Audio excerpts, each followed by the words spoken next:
Hello mga idol, malamig na hapon sa inyong lahat at ako ay magsusundo na naman dahil mayroon na silang pasok ngayon at saka medyo malamig, nakakaawa rin namang maglakad kahit ba naman na malapit yung school dito sa amin ay kailangan ko pa rin siyang sunduin yung aking estudyante.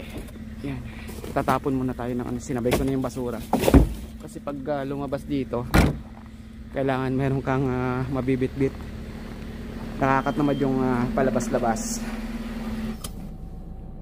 Ayan, babiyahe muna tayo papunta ng school ng aking bunso.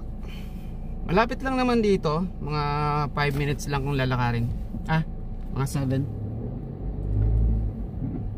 Ayan, let's go. Baka wala na tayong maparadahan doon. Lalo't ganitong malamig, maraming nagsusundo.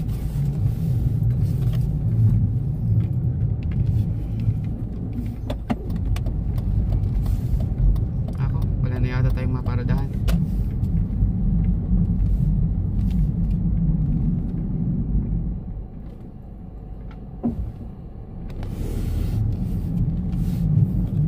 Pwede pa naman siguro ito sa gilid na ito.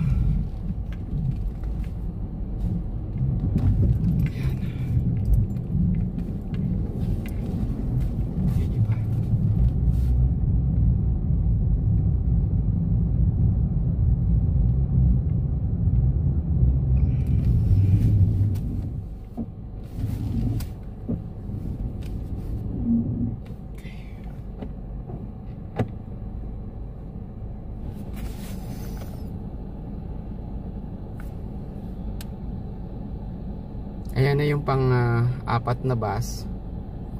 Dumating na. Yung van na lang yung hindi pa dumarating. Kasi mahaba pa naman yung time. So baka mamayang konti pa.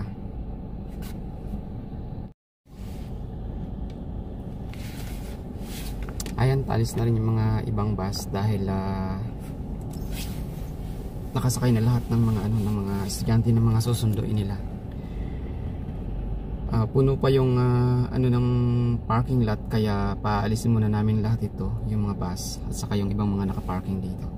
Saka kami aalis kasi dito kami nakapesto sa bandang dulo. Kunti lang yung sakay nila, no? Kunti lang yung sakay ng mga bus.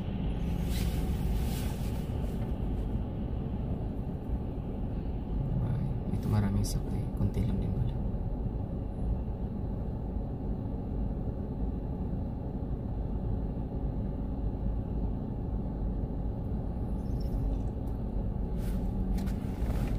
So ayan, nakaalis na yung mga bus at kami naman yung aalis ngayon. Meron palang first new students. Yung tatlo, yung sinabi ko nga. Yung 2 babaeng bago. Tapos yung isang yung brother nila. Mga bagong estudyante? Yung tatlo sila galing ata sa Weyburn. Yung isa ata First Nation na rin. Lipat lang yung mga estudyante. Tapos na ako magsundo sa school. Mamayang konti ay maghahatid na naman ako sa aking asawa sa trabaho. Mainit lang yung sikat ng araw pero hindi mo ramdam dahil sa lamig.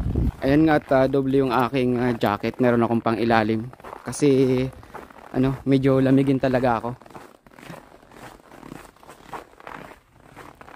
So minuto lang yung pagitan nila, mamayang konti maghahatid naman ako. At dito na tayo sa ating pangalawang obligasyon sa paghahatid sa asawa sa trabaho. So dahil wala akong pasok ngayon, kaya isang dakilang driver ako ngayon.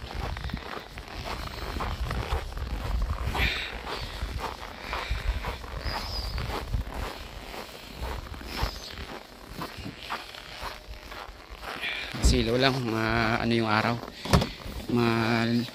liwanag yung sikat ng araw.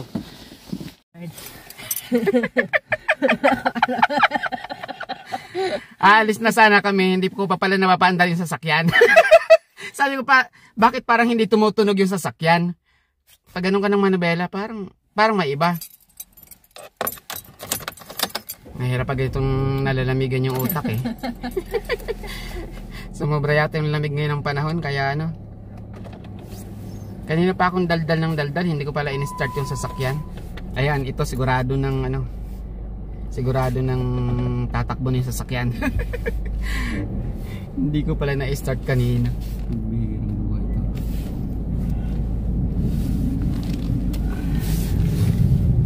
Kapal din yung isna, no? Kahit pa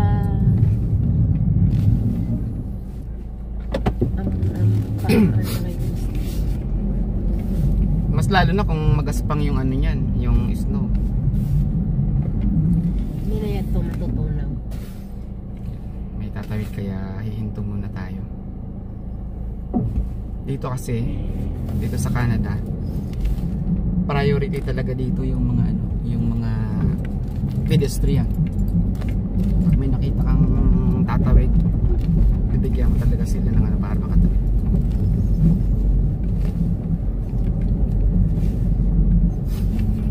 Yan, pangit yung ano ng kuha ng camera natin gawa nung matindi yung sikat na araw. So ayan nga, dito na tayo sa trabaho ng aking asawa. Ayan, dito siya nagtatrabaho sa Crossroads. Malapit lang nalakarin, mga 5 minutes lang din, kasing layo lang din ng school ng aking bunso. Huwag mo kalimutan yung niluluto. Sige, ako nang bahala doon. Bye-bye. Bye. Ano? Tubig mo na dyan. Wala na laman yan. So ayan nga, pumasok na siya sa trabaho. Kaya ako'y babalik na ng bahay.